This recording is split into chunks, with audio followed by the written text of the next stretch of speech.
bread, and I want you to understand something critical about how your body has changed since you turned 50. Your insulin sensitivity has naturally declined. Your pancreas doesn't respond as quickly as it used to. Your muscle mass, which acts like a glucose sink absorbing excess blood sugar, has likely decreased unless you've been actively strength training. Now, whole wheat bread sounds healthy because we've been programmed to think that anything whole grain is automatically good for us. The problem is that modern whole wheat bread, even the expensive artisanal kinds with seeds on top, has a glycemic index between 69 and 75. That's nearly as high as white bread, which sits around 75 to 85. What this means in practical terms is that within 15 to 30 minutes of eating 2 slices of whole wheat toast, your blood glucose can spike from a normal fasting level of around 90 milligrams per deciliter up to 160 or even 180, depending on what you put on that bread. Your pancreas then dumps insulin into your bloodstream to deal with this surge.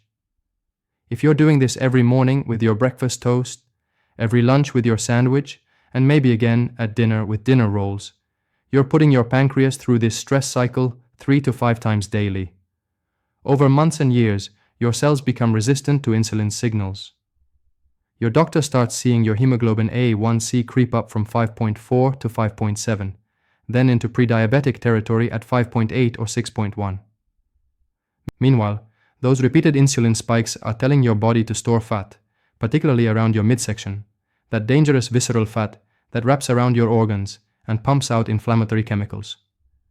These inflammatory markers, things like interleukin-6 and tumor necrosis factor alpha, contribute to arthritis pain, increase your risk of heart disease, and have been linked to faster cognitive decline. The grain itself has been hybridized over decades to contain much higher levels of amylopectin A, a type of starch that's very rapidly digested into glucose. Even stone-ground, organic, sprouted whole wheat bread will spike your blood sugar because the fundamental structure of the grain hasn't changed. What should you do instead? If you genuinely love bread and can't imagine life without it, switch to true sourdough made with a long fermentation process, at least 12 to 24 hours, which partially breaks down the starches and creates beneficial acids that slow glucose absorption, or try breads made from almond flour, coconut flour, or a combination that contains less than 5 grams of net carbohydrates per slice. Better yet, replace your breakfast toast with 2 eggs cooked in olive oil or butter with a side of sautéed spinach or avocado. Replace your lunchtime sandwich with a large salad topped with grilled chicken or salmon, olive oil and vinegar dressing, and you'll notice within 1 week that you have more stable energy, less afternoon fatigue, and if you check your blood sugar, much better numbers. Now let's talk about low-fat yogurt, and this one surprises almost everyone over 50, because yogurt has been marketed as the ultimate health food, especially for bone health and probiotics. The problem isn't yogurt itself. Yogurt made from whole milk with live active cultures and no added ingredients is actually quite beneficial. The problem is what food manufacturers did when they removed the fat. Fat carries flavor, so when they take out the fat, they have to add something back to make the yogurt taste good, and what they add is sugar. Pick up a container of popular low-fat vanilla yogurt, the kind marketed to adults trying to eat healthy, and look at the label.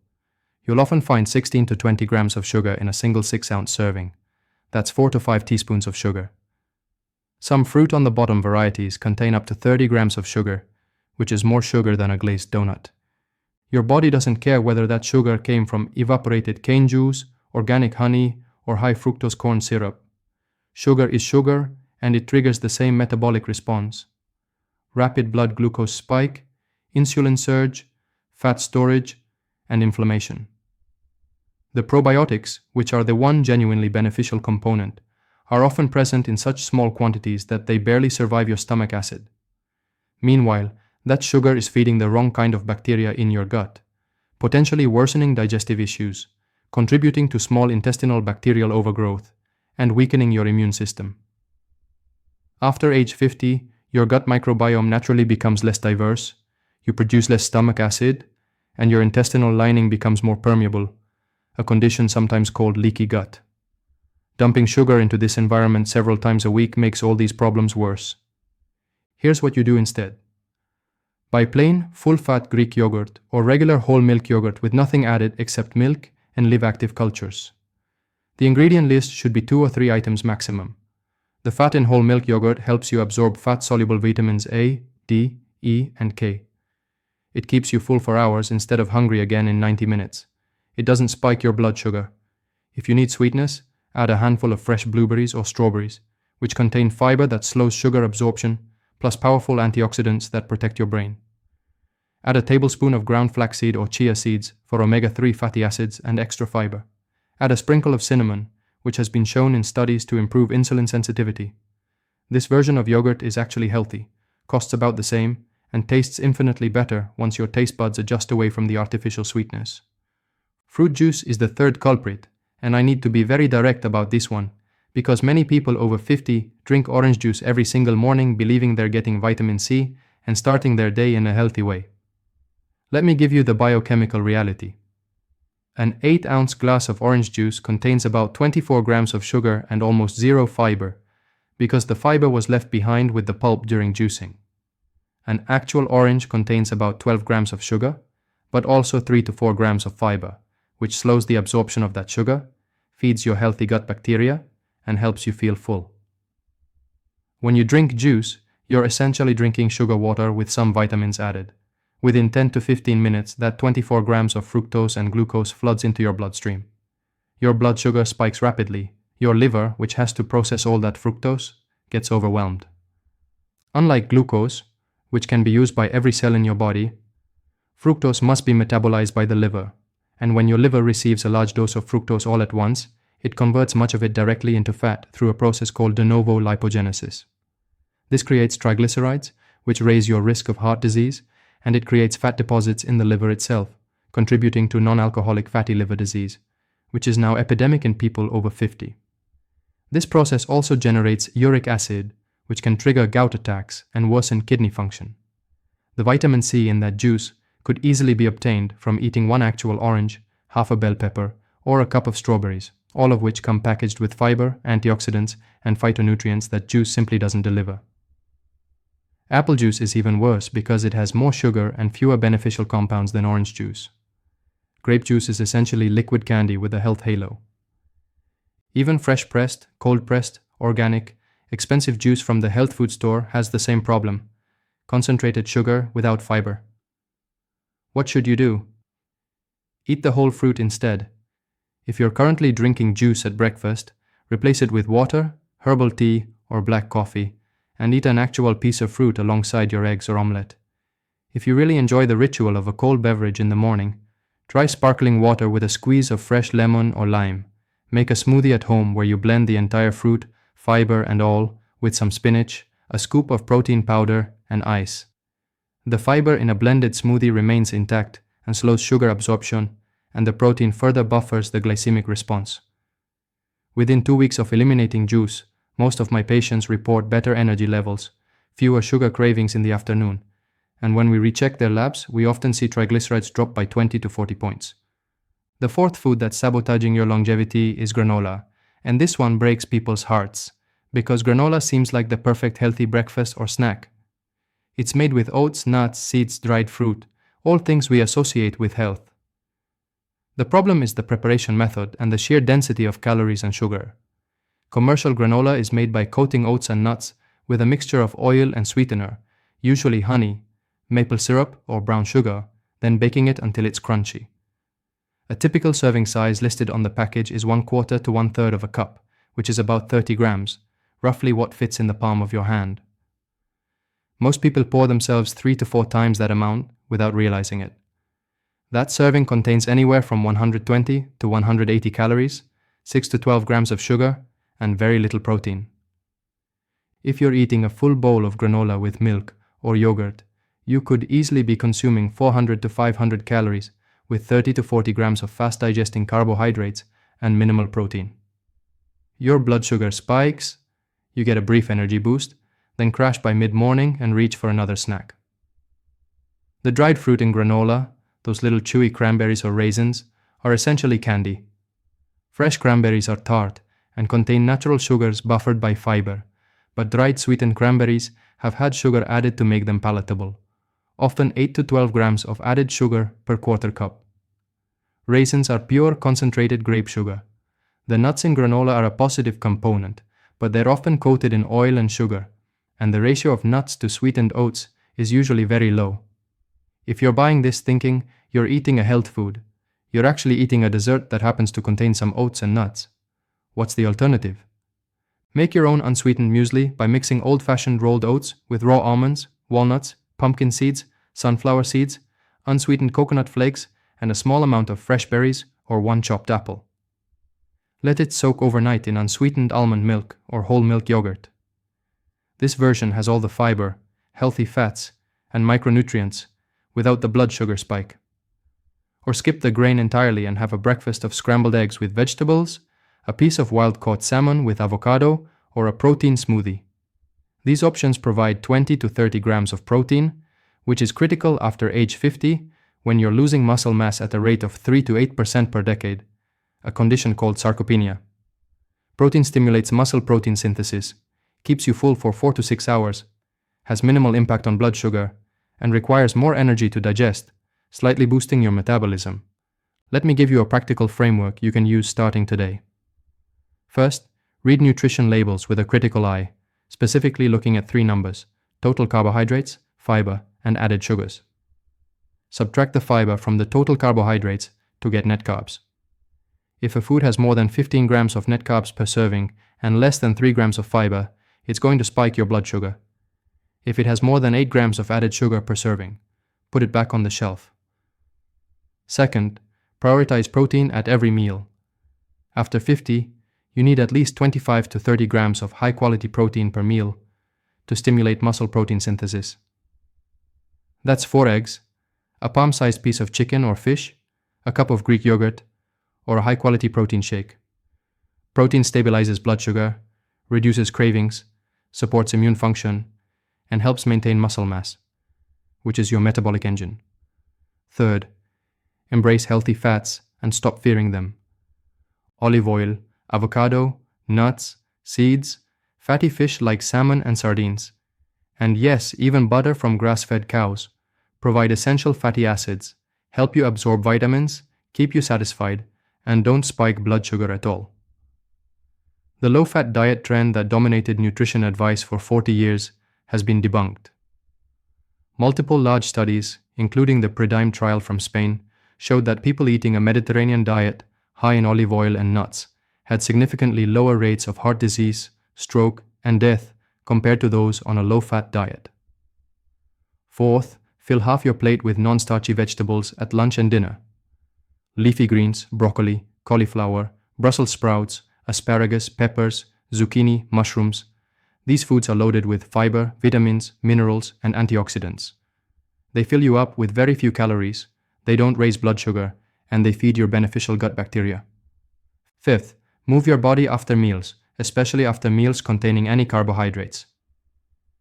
Even a 10-minute walk after eating can reduce your post-meal blood sugar spike by 20 to 30% because your muscles pull glucose out of your bloodstream to fuel your movement. If walking is difficult for you, stand up and do simple movements like marching in place, gentle arm circles, or standing from a chair and sitting back down 10 times. Any movement helps. Now, I want to address some common concerns I hear from patients in your age group. Many of you are taking medications for blood pressure, cholesterol, diabetes, or thyroid conditions. If you're on blood sugar medications like metformin, sulfonylureas, or insulin, and you reduce your carbohydrate intake significantly, your blood sugar may drop lower than expected, potentially causing hypoglycemia. This is why you must work with your doctor and monitor your blood sugar if you're making these dietary changes. Don't stop or reduce medications on your own. Your physician may need to adjust your dosages as your diet improves, which is actually a good problem to have. If you're on blood thinners like warfarin, dramatic increases in vitamin K-rich leafy greens can affect your INR levels, so increase these foods gradually and have your levels checked. If you have chronic kidney disease, you may need to moderate protein intake, though most people with stage 1 to 3 kidney disease tolerate and benefit from adequate protein. Again, coordinate with your healthcare team. Some of you may be thinking, this sounds too restrictive or difficult. I want to reframe this. You're not restricting yourself. You're liberating yourself from foods that make you feel tired, inflamed, and dependent on snacks every 2 hours. Within 3 to 5 days of eating this way, most people experience significantly better energy, clearer thinking, better sleep, less joint pain, and more stable moods. Within 2 to 3 weeks, you'll likely notice your clothes fitting better, reduced bloating, fewer cravings, and improved digestion. Within 2 to 3 months, your lab work will usually show improvements in fasting glucose, hemoglobin A1C, triglycerides, and often blood pressure and cholesterol ratios. Let me give you a simple checklist you can use this week. Monday through Sunday, eliminate or dramatically reduce bread, low-fat flavored yogurt, fruit juice, and granola. Replace breakfast with eggs or plain Greek yogurt with berries. Replace lunch and dinner with a palm-sized portion of protein, a generous serving of non-starchy vegetables, and a healthy fat source like olive oil or avocado. Drink water, herbal tea, or black coffee instead of juice or sugary beverages. Take a 10-minute walk after your largest meal of the day. Check your blood sugar in the morning before eating and 2 hours after meals if you have a glucose meter, and track how you feel in terms of energy, hunger, and mood. Most people are shocked at how much better they feel in just 7 days. You don't have to be perfect. If you're eating this way 80% of the time, you'll see significant benefits. If you go to a birthday party and have a piece of cake, enjoy it, then return to your healthy eating pattern at the next meal. What matters is your overall pattern, not occasional indulgences. I also want you to watch for red flags that require immediate medical attention. If you experience crushing chest pain or pressure, pain radiating to your jaw or left arm, or shortness of breath with chest discomfort, call emergency services immediately. These are signs of a heart attack. If you develop sudden severe abdominal pain, especially in the right upper abdomen, particularly after eating a fatty meal, this could indicate gallbladder disease or pancreatitis and requires urgent evaluation. If you notice sudden changes in vision, severe headache, weakness on one side of your body, or difficulty speaking, these are stroke symptoms requiring immediate emergency care. If you're diabetic and your blood sugar drops below 70 milligrams per deciliter, with symptoms like shaking, sweating, confusion, or rapid heartbeat, consume 15 grams of fast-acting carbohydrate like glucose tablets or half a cup of juice, wait 15 minutes, recheck, and if still low or symptoms continue, seek medical help. If you have persistent nausea, vomiting, or diarrhea lasting more than 24 hours, especially if you cannot keep fluids down, you need medical evaluation to prevent dehydration. Here's what I want you to understand at a deeper level. Every single meal you eat is either moving you toward disease or toward health. There's no neutral. When you eat foods that spike your blood sugar and insulin repeatedly, you're accelerating aging at a cellular level, damaging the lining of your blood vessels, promoting inflammation throughout your body, and increasing your risk of the diseases that kill most people over 70. Heart disease, stroke, cancer, Alzheimer's disease, and diabetes complications. But when you eat real, whole foods that keep your blood sugar stable, provide adequate protein, deliver healthy fats, and supply fiber and nutrients, you're protecting your telomeres, reducing oxidative stress, supporting your mitochondria, maintaining muscle mass, keeping your brain healthy, and giving yourself the best possible chance to live not just longer but better, with independence, mobility, clear thinking, and good quality of life. The food industry has spent billions of dollars convincing you that their processed products are healthy. They put words like natural, wholesome, whole grain, low fat, and heart healthy on packages specifically designed to make you think you're making good choices. They hire scientists to engineer foods that hit your bliss point, the exact combination of sugar, fat, and salt that makes you crave more. They lobby to keep serving sizes unrealistically small so the nutrition facts don't look as bad. They fund research designed to confuse the science and create controversy where there shouldn't be any. You deserve better information, and now you have it. So here's my challenge to you. For the next 30 days, eliminate those 4 foods: bread, low-fat sweetened yogurt, fruit juice, and granola. Replace them with real food: eggs, meat, fish, plain full-fat dairy, vegetables, moderate amounts of whole fruit, nuts, seeds, and healthy oils. Track how you feel. Check your weight, your energy, your mood, your sleep, and if possible, your blood work before and after. I'm confident you'll be amazed at the difference. Remember, this information is educational and doesn't replace individualized medical care. Always consult your physician before making significant dietary or lifestyle changes, especially if you have existing health conditions or take prescription medications. Your doctor can help you make these transitions safely and adjust your medications as needed.